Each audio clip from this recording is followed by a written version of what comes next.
Hi, my name is Mona Khan and I'm with Social Identity Coaching Lab. Welcome to week 5 in our series, Getting Real About Equity.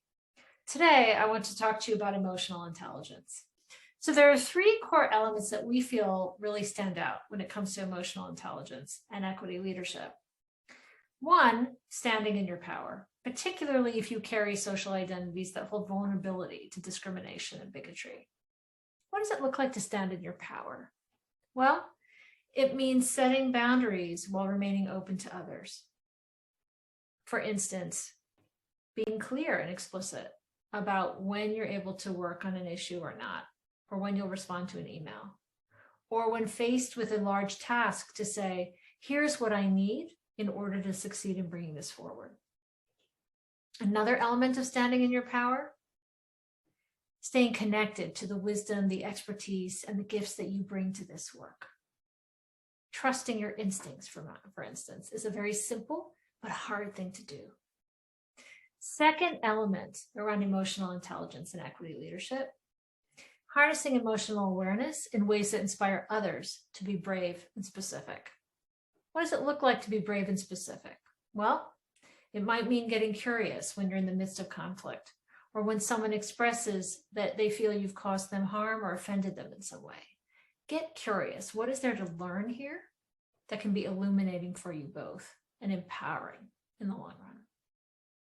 Another is to demonstrate empathy for what others are feeling and to be able to consider and work across multiple perspectives. What might it look like if you can look at this problem from a different lens, through different eyes? And what can you learn together when you connect across those different lenses? Another way of demonstrating emotional awareness, hearing your colleague out and saying, I hear you, and what do you need from me in this moment?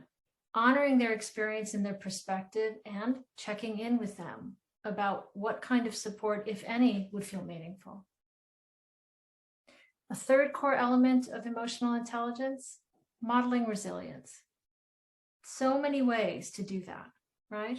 One could be demonstrating self-care,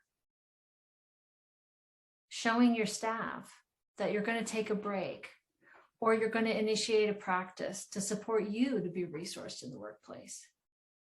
When you do something like that, you give them permission to do the same for themselves.